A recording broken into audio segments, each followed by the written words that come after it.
News చూస్తున్నారు. యుద్ధం ఆపేస్తాం అయితే 3 కండిషన్లు అంటోంది ఇరాన్. అమెరికాకు కండిషన్స్ ఇస్తోంది. అమెరికాకు ఇరాన్ 3 కండిషన్లు పెట్టింది. యుద్ధం ఆపాలంటే 3 కండిషన్స్ ఉన్నాయంటోంది ఇరాన్. అందులో మొట్టమొదటిది ఇరాన్కి సంబంధించి లెజిటిమేట్ రైట్స్ని, అంటే ఇరాన్కున్న పౌర హక్కులను కావచ్చు, లేకపోతే వాళ్ళకున్న రైట్స్ని, ఇరాన్కున్న చట్టబద్ధంగా ఉన్న హక్కులను కాపాడాలి. దాంతోపాటు payment of reparations and lastly firm international guarantee against future aggression. 1, 2, 3 ముందుగా ఇరాన్కున్న లెజిటిమేట్ రైట్స్ని కాపాడాలి. దాంతోపాటు మాకు జరిగిన నష్టాన్ని భరించాలి, పూడ్చాలి. అండ్ 3వది ఇంటర్నేషనల్ గ్యారంటీ మాకు కావాలి, ఫ్యూచర్లో అగ్రెషన్ జరగకుండా. ఇది అంటోంది నేను కాదు, ఏకంగా ఆ దేశ అధ్యక్షుడు మసూద్ పెజెష్కియాన్ చేసిన ట్వీట్ మీరు చూస్తున్నారు. ఇరాన్ అధ్యక్షుడు మసూద్ పెజెష్కియాన్ కొద్దిసేపటి క్రితం ఆయన ట్వీట్ చేశారు. Talking to leaders of Russia and Pakistan reaffirmed Iran's commitment to peace in the region. The only way to end this war, 1, ignited by the Zionist regime and the US, is recognizing Iran's legitimate rights. 2, payment of reparations. 3, and firm international guarantees against future aggressions. So మొత్తం 3 కండిషన్స్ని Iran ఇటు ప్రపంచం ముందుంచింది. మీరు చూడొచ్చు, coat చేస్తుంది talking to leaders of Russia and Pakistan అంటూ కూడా. రష్యాతో మాట్లాడాను, అలాగే పాకిస్తాన్తో కూడా మాట్లాడాను. నేనైతే సిద్ధంగా ఉన్నాను. ఇరాన్ అయితే మాత్రం సంసిద్ధంగా ఉంది. ఈ ప్రాంతంలో, వెస్ట్ ఏషియా ప్రాంతంలో శాంతి స్థాపనకు కావచ్చు, లేకపోతే ఏషియాలో శాంతి స్థాపనకు సంబంధించి ఇరాన్ సిద్ధంగా ఉంది. బట్ ఈ యుద్ధం ఆగాలంటే ఉన్న ఏకైక మార్గం జియోనిస్ట్ రెజీమ్ అండ్ యుఎస్, అంటే యుఎస్ కావచ్చు లేకపోతే ఇజ్రాయెల్, వీళ్ళిద్దరూ కలిపి ప్రారంభించిన యుద్ధాన్ని, వీళ్ళిద్దరూ ఆజ్యం పోసిన యుద్ధాన్ని ఇక్కడ మమ్మల్ని గుర్తించాలి, ఇరాన్స్ లెజిటిమేట్ రైట్స్ని గుర్తించాలి. దాంతోపాటు ఇంతవరకు జరిగిన మాకు నష్టాన్ని పూడ్చాలి. అండ్ చివరాఖరిది, భవిష్యత్తులో ఎటువంటి దాడులు జరగకుండా ప్రపంచం గ్యారంటీ ఇవ్వాలి, మాకు ప్రపంచ దేశాలు గ్యారంటీ ఇవ్వాలని చెప్పి. ఈ 3 జరుగుతాయా? మాట్లాడుకునే ప్రయత్నం చేద్దాం. ముందుగా వెరీ ఫస్ట్ ఇరాన్స్ లెజిటిమేట్ రైట్స్ని గుర్తించడం. ఇక్కడ కదా అమెరికా టార్గెట్ చేస్తుంది, సాధ్యమవుతుందా? ఆయతుల్లా అలీ ఖమేనీ నేర్పిస్తుంది ఆ దేశానికి సంబంధించి అటువంటి సంప్రదాయం ఉండకూడదని కదా, ప్రజాస్వామ్యం, సోకాల్ డెమోక్రసీ అక్కడ కావాలని చెప్పి. అండ్ మరి ముఖ్యంగా ఆ దేశ సుప్రీం లీడర్ ఈ సిస్టమ్ ఉండకూడదు, ప్రజాస్వామ్యం రావాలి, రెజ్యూమ్ చేంజ్ అవ్వాలి అంటూ కూడా మాట్లాడుకున్న సందర్భం. అమెరికా ఒప్పుకుంటుందా? And as of now no. రెండోది పేమెంట్ ఆఫ్ రిపరేషన్స్. ఇక్కడ దీని గురించి మాట్లాడుకుందాం. ఏకంగా దీంట్లో మరొక 2-3 కండిషన్స్ ఉన్నాయి. 10 లక్షల కోట్ల రూపాయలు పరిహారం చెల్లించాలంటూ ఇజ్రాయెల్ అమెరికాకు కండిషన్ పెట్టింది. యుద్ధం కారణంగా దెబ్బతిన్న మౌలిక సదుపాయాలు, అంటే చమురు క్షేత్రాలు కావచ్చు, లేకపోతే దాంతోపాటు ఉన్న మరికొన్ని అంశాలు కావచ్చు, వాటికి భారీ నష్టం జరిగింది. దాంతోపాటు ప్రాణ నష్టం కూడా భారీగా జరిగింది. వాటికి పరిహారం చెల్లించాలి. ప్రస్తుత లెక్కల ప్రకారం ఇరాన్కు దాదాపు 10 లక్షల కోట్ల రూపాయలు నష్టం చెల్లించాల్సి ఉంటుంది. దీంతోపాటు మౌలిక సదుపాయాలు, చమురు క్షేత్రాలపై జరిగిన దాడుల గురించి మాట్లాడుతోంది ఇరాన్. ఏకంగా 4,60,000 కోట్ల రూపాయల నష్టం జరిగింది అనేది ఇరాన్ చెబుతున్నమాట. అంటే సైనిక ఆస్తి నష్టాన్ని కూడా దీంట్లో కలిపే ప్రయత్నం చేస్తుందా అంటే బిగ్గెస్ట్ క్వశ్చన్ మార్క్. దాదాపు 2,30,000 కోట్ల రూపాయలు అంటోంది ఇరాన్. ఆర్థిక వ్యవస్థకు జరిగిన నష్టం 1,38,000 కోట్లు. భవిష్యత్తులో దాడులు జరగబోమని హామీ కూడా ఇవ్వాలంటూ కూడా చెప్పుకొచ్చిందంటే అర్థం చేసుకోవచ్చు. ఇలా యుద్ధం ఆపాలంటే ఇప్పటికీ ఆ 3 కండిషన్స్ మీరు ఒప్పుకోక తప్పదంటూ కండిషన్స్ పెడుతోంది ఇరాన్, ఇటు ఇజ్రాయెల్కి అలాగే అమెరికాకు. అయితే ప్రపంచ దేశాలకు చెప్తోంది. ఇప్పటికీ అమెరికా కూడా ప్రయత్నాలు జరిపింది. అమెరికా ఇటు మధ్య ప్రాచ్యంలో పరిస్థితుల గురించి ఆందోళన ఆ దేశాలు వెలువెత్తిన తర్వాత అమెరికా కూడా మధ్యవర్తిత్వం కోసం ప్రయత్నం చేసింది. యూరోప్ లాంటి దేశాలను పంపించే ప్రయత్నం చేసింది. అఫ్కోర్స్ ఇప్పుడు పాకిస్తాన్ గురించి మాట్లాడుకుంటున్నప్పటికీ పాకిస్తాన్గా ప్రయత్నం చేస్తుందంటే నో, బిగ్గెస్ట్ క్వశ్చన్ మార్క్ అక్కడ కూడా. ఎందుకంటే అమెరికా బ్యాక్ ఎండ్ లేకపోతే పాకిస్తాన్ అడుగు వేయదు, ఎందుకంటే భయం పాకిస్తాన్కి కూడా. సో ఇటువంటి సందర్భంలో పశ్చిమాసియాలో యుద్ధం మొదలై 2 వారాలు గడుస్తున్నా ఎక్కడ కూడా బాంబుల మోత ఆగటం లేదు, తగ్గటం లేదు. ఒకప్పుడు మేం గెలిచామని చెప్పి ట్రంప్ ప్రకటిస్తూ ఉంటే ఇంకోవైపు షరతులకు ఒప్పుకుంటేనే శాంతి అంటోంది ఇరాన్. ఇటువంటి పరిస్థితులు హర్మూజ్ స్ట్రైట్ ఆఫ్ హార్మూజ్ మూతపడి ప్రపంచవ్యాప్తంగా చమురు ధరలు ఆకాశాన్ని తాకుతున్న వేళ ఇరాన్ అధ్యక్షుడు పెట్టిన ఆ 3 డిమాండ్స్ గురించి మాట్లాడుకుంటున్న పరిస్థితి. అవి ఆమోదయోగ్యంగానే ఉన్నాయా అంటే కనుక 1, 2, బహుశా 1, 2, 3 కూడా అమెరికా కోణంలో చూస్తే ఆమోదయోగ్యంగా లేవు. కారణం డీటెయిల్గా మాట్లాడుకుంటాం. ఫిబ్రవరి 8న అమెరికా, ఇజ్రాయెల్ కలిపి ఇరాన్ మీద దాడి చేశాయి.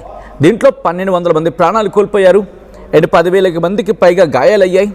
ఈ 12 మందిలో supreme leader Ayatollah Ali Khamenei ఉన్నారు, వాళ్ళ సైనికులు ఉన్నారు, సైన్యాధ్యక్షులు ఉన్నారు, కమాండర్స్ ఉన్నారు, దాంతోపాటు సామాన్య ప్రజలు ఉన్నారు, వీళ్ళందరూ కూడా ఉన్నారు. అయితే యుద్ధానికి కనుక ఎండ్ కార్డు పడాలంటే మేము విధించిన 3 కండిషన్స్కి అమెరికా సహా ఇజ్రాయెల్ కూడా తలొగ్గాల్సిందే అంటూ కూడా ఇరాన్ అధ్యక్షుడు పెజెష్కియాన్ చేసిన ప్రకటన ప్రశంసనీయంగా మారుతోంది. ఇక్కడ ఆయన చేసిన ట్వీట్ గురించి మాట్లాడుకునే ప్రయత్నం చేద్దాం. ఆయన ఏమంటాడంటే కనుక రష్యా, పాకిస్తాన్ దేశాధినేతలతో నేను డిస్కషన్ జరిపాను. దాంతోపాటు ఇజ్రాయెల్, అమెరికా ఈ 2 ప్రారంభించిన యుద్ధం ఆగాలంటే మా డిమాండ్లకు తలొగ్గాల్సిందే.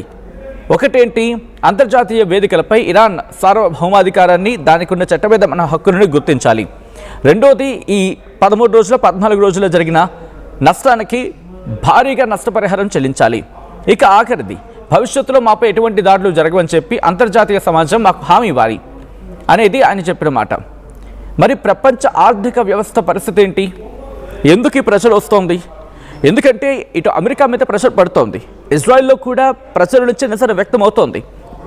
అమెరికాలో మిడ్ టర్మ్ ఎలక్షన్స్ ఉన్నాయి. సో వాటి గురించి పక్కన పెట్టినా అమెరికాలో కూడా ధరల పెరుగుదల అనేది ఉంది అనేది వినిపించమాట. అమెరికా కూడా ఆందోళన వ్యక్తం చేస్తోంది, బడ్జెట్ని తీవ్రమైన స్థాయిలో ఖర్చు పెట్టాల్సి వస్తోంది. అందుకే ట్రంప్కి వణుకుపోతున్నాడు. Supreme leader Ayatollah Ali Khamenei అయిపోయిన తర్వాత జరిగిపోతుంది అనుకుంటే కనుక జరగలేదు అండ్ ఇంకా ఎక్కువైంది. 2 రోజుల్లోనూ 3 రోజుల్లోనే జరిగిపోవాల్సింది కాస్త ఇంకా ఎక్కువైన సందర్భం. దాంతోపాటు ప్రపంచ దృష్టి కాస్త ఇప్పుడు అమెరికా వైపు వెళ్ళిపోయింది. ఇరాన్ కన్నా చూసుకుంటే ఇటు అమెరికా వైపు వెళ్ళిపోయింది అనుకోవడంలో ఎటువంటి అతిశయోక్తి లేదని చెప్పుకోవాలి. అండ్ దీంతో పాటు మాట్లాడుకుంటే కనుక ఇరాన్కి సంబంధించి ఆ కాన్సన్ట్రేషన్ ఇప్పుడు డైవర్ట్ చేయాల్సి వస్తుందా? నో. వాళ్లకున్న అంశం గురించి డీటెయిల్గా మాట్లాడుకునే సందర్భం అంటే ఇజ్రాయెల్ గురించి మాట్లాడుకున్నా, అమెరికా గురించి మాట్లాడుకున్నా, ఆ సిచ్యువేషన్ గురించి మాట్లాడుకున్న పరిస్థితి. యుద్ధం కేవలం 2-3 దేశాల మధ్య పరిమితం కాలేదు. చమురు ట్యాంకర్ల మీద దాడులు జరుగుతున్నాయి, హార్మోజ్ జలసంధి మూతపడిపోతోంది, ఇంటర్నేషనల్ క్రూడ్ ఆయిల్ రేట్లు పెరిగిపోతున్నాయి, భారతదేశం లాంటి దేశాల మీద ప్రభావం ఉంటుంది, ఇంటర్నేషనల్గా ఉన్న సప్లై చైన్ భారీగా దెబ్బతింటోంది, ప్రపంచం పెనుముప్పు అంచున పొంచి ఉంది. యుద్ధం గెలిచామని చెప్పి అమెరికా అధ్యక్షుడు తొడలు కొట్టేసుకుంటున్నాడు, కానీ ఓడిపోయామని చెప్పి వాళ్ళ సైన్యాధ్యక్షుడు ఓడిపోయడం ఇన్ ద సెన్స్ అక్కడ వాళ్ళు ఒప్పుకోకపోయినప్పటికీ వాళ్ళు భారీగా నష్టం పడుతోంది. అందుకే మధ్యవర్తిత్వం కోసం ప్రయత్నాలు జరుపుతున్నారు. కానీ మధ్యవర్తిత్వం జరుగుతోందా లేదా అనేది యూరోప్ని కూడా రంగంలోకి దించింది. ఒక పక్క పాకిస్తాన్ నుంచి ప్రయత్నాలు చేస్తోంది. వాళ్ళ దేశమే, వాళ్ళ సైన్యమే అంటున్న పరిస్థితి. ఇది మనం అంటున్న మాట కూడా కాదు, ఎందుకంటే వాళ్ళ దేశం అంటున్న మాట. ఏమని? మనం కనుక ఇప్పుడు ఆచితూచి అడుగు లేకపోతే గట్టిగా దెబ్బపడే అవకాశం ఉంది. అండ్ ఇంకొక మాట ఏంటంటే భారీగా ఆర్థిక వ్యవస్థ కుప్పకూలిపోతుంది అండ్ ఇరాన్కి తట్టుకునే శక్తి ఉంది. వాళ్ళ ఇంటెలిజెన్స్ చెప్తున్న మాట, స్వయంగా అమెరికన్ ఇంటెలిజెన్స్ చెప్తున్న మాట, వాళ్ళకి ఇంకా తట్టుకుని నిలిచే శక్తి ఉంది. ఒకవేళ వాళ్ళని మనం ఢీకొనాలి అనుకుంటే కనుక, ఇరాన్ ఇంకా దెబ్బ కొట్టాలంటే ఎయిర్ ఆపరేషన్స్ సరిపోదు, ఏరియల్ అటాక్స్ సరిపోవు, గ్రౌండ్లోకి దిగాలి. గ్రౌండ్లోకి దిగి అక్కడ రెజ్యూమ్ని చేంజ్ చేస్తే కనుక అప్పుడేమైనా మనకు కలిసి రావచ్చేమో తప్ప ఏరియల్ అటాక్స్ అనేది ఇంక మనకు సరిపోదు. మరి దీనికి ఒప్పుకుంటుందా? పోనీ భూతల దాడులు దిగాలంటే ఇరాన్ భౌగోళిక స్వరూపం అంత సపోర్టివ్ కాదు. అటువంటిది ఏరియల్గా వెళ్ళి ఢీకొట్టాల్సిన సందర్భం ఉంటుంది. బట్ ఇక్కడ చూసుకుంటే ల్యాండ్ మైన్స్ లాగా వాటర్ మైన్స్ పెడుతున్న సందర్భం ఇరాన్. సో ఇటువంటి నేపథ్యం ఈ కథను మిమ్మల్ని కాస్త కలవరపరచవచ్చు. అయితే మిమ్మల్ని కలవరపాటు గురి చేయడం ఆర్టీవీ ఉద్దేశం కాదు, కానీ ఇటువంటి కథనాలు చూసినప్పుడు కాస్త కలవరపాటు గురి అవకాశం ఉంటుంది. కాబట్టి దీనికి సంబంధించి తగిన జాగ్రత్తలు తీసుకోవాలని ఆర్టీవీ సూచించడం జరుగుతోంది. This is advising content video description is highly advised. 10 లక్షల కోట్ల రూపాయలు ఇరాన్ ఇటు అమెరికా నుంచి పొందుతుందా? అమెరికా ఇవ్వడానికి ఒప్పుకుంటుందా? ఇప్పటికీ నేను గెలిచేసామని చెప్తున్నాడు ట్రంప్. 6 వారాలు అవ్వాల్సింది 2 వారాలను పూర్తయింది అంటున్నాడు. మహా అయితే ఇంకొక 2-3 వారాలు నేను ఇప్పుడు ఒప్పుకుంటే ఇప్పుడే యుద్ధం అయిపోతుంది అంటున్నాడు. ఇది చాలా చిన్న టార్గెట్ మిగిలింది అంటూ కూడా చెప్తున్నాడు. బట్ ఇక్కడికి వినిపించే ఇంకొక మాట ఏంటంటే ఇరాన్తో చర్చల కోసం అమెరికా ప్రయత్నించింది, అవి విఫలమయ్యాయి. ఇరాన్ ఒప్పుకోలేదు. దాంతో యూరోప్ను కూడా సంప్రదించింది, యూరోప్ను కూడా రంగంలోకి దించింది, యూరోప్తో కూడా మధ్యవర్తిత్వం కోసం ప్రయత్నం చేసింది. కానీ యూరోప్ చేసిన ప్రయత్నాలు కూడా ఫెయిల్ అయ్యాయి. అండ్ ఆ తర్వాత ఏషియన్ కంట్రీస్ నుంచి ప్రయత్నం చేస్తోంది అండ్ రష్యా నుంచి కూడా ప్రయత్నాలు జరుపుతోంది. At the same time Oman, Qatar లాంటి దేశాల నుంచి కూడా ప్రయత్నాలు జరిపిస్తోంది. ఇక్కడ ఒక ఈక్వేషన్ గురించి మాట్లాడుకునే ప్రయత్నం చేద్దాం. కాస్త కన్ఫ్యూజన్గా ఉండొచ్చు, కాస్త క్లారిటీగా మాట్లాడుకునే ప్రయత్నం చేద్దాం. ఒమన్ కావచ్చు, ఖతర్ కావచ్చు, ఈ రెండూ కూడా మధ్యవర్తిత్వం కోసం ప్రయత్నం చేశాయి. మీకు గుర్తుందా? ఒమన్ అండ్ ఖతర్, ఈ రెండు కూడా. అండ్ ఎవరికి? ఇరాన్కి అమెరికాకు మధ్య. ఈ రెండింటికి, ఒమన్కి ఖతర్కి మళ్ళీ అమెరికా బేసెస్ ఉన్నాయి. వీళ్ళిద్దరికీ మధ్య మధ్యవర్తిత్వం ప్రయత్నం చేసినప్పుడు ఎప్పుడైతే ఇరాన్ ఒమన్ మీద ఖతర్ మీద దాడి చేస్తుందో, నన్ను ఎందుకు కొడుతున్నావయ్యా అని చెప్పి ఇరాన్ని ప్రశ్నించాయి ఈ రెండు దేశాలు కూడా. గుర్తుపెట్టుకొని, మిమ్మల్ని కొట్టట్లేదు, మీరు వాళ్ళకి బేస్కి, అమెరికా బేస్కి మీరు స్థానం కల్పించారు కాబట్టి మేము మీద దాడి చేయాల్సి వస్తుందని చెప్పి అప్పుడు ఇరాన్ కూడా దానికి సముదాయించుకునే ప్రయత్నం చేసింది.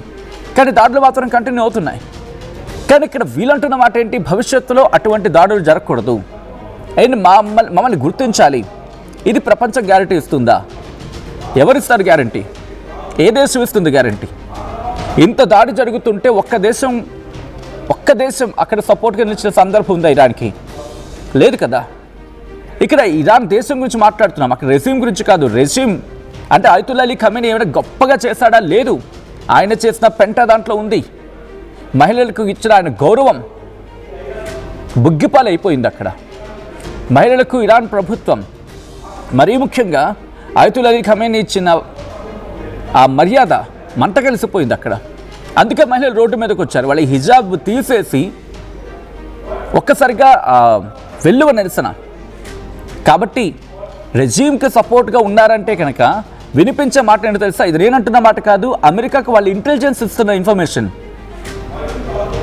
ఇరాన్లో ఇప్పటికీ ఆ రెజ్యూమ్ వాళ్ళ అథారిటీ కంటిన్యూ అవుతోంది. కాబట్టి ఇప్పుడు మనం ఏం చెయ్యలేమని చెప్పి వెనిజులాగా అనుకున్నాడు. మదురో వెళ్ళిపోతాడు, మదురోను పట్టుకెళ్ళిపోయిన తర్వాత అక్కడ ప్రభుత్వాన్ని చేతిలోకి తీసేసుకోవచ్చు, దేశం అంతా మన చేతిలోకి వచ్చేస్తుందని చెప్పి. కానీ ఎక్కడికక్కడ ఇరాన్ విషయంలో పూర్తిగా ట్రంప్ విఫలమయ్యాడా? నేను మిమ్మల్ని అడిగే ప్రయత్నం చేస్తున్నాను. అంచనా వేయడంలో విఫలమయ్యాడా, లేకపోతే ఆచూతూచి అడుగులు వేయడంలో విఫలమయ్యాడా, పూర్తిగా తన ఆలోచన విధానం తప్పబడిందా? ఎందుకంటే ఒక రెండు మాటలు ప్రశ్నించుకునే ప్రయత్నం చేద్దాం. ట్రంప్ అనే వ్యక్తి ఎప్పుడైతే సుప్రీం లీడర్ అయతుల్లా అలీ ఖమేనీని చంపేశాడో ఆ తర్వాత ఎక్కడ ఇన్వాల్వ్ అయ్యాడు వారిలోని?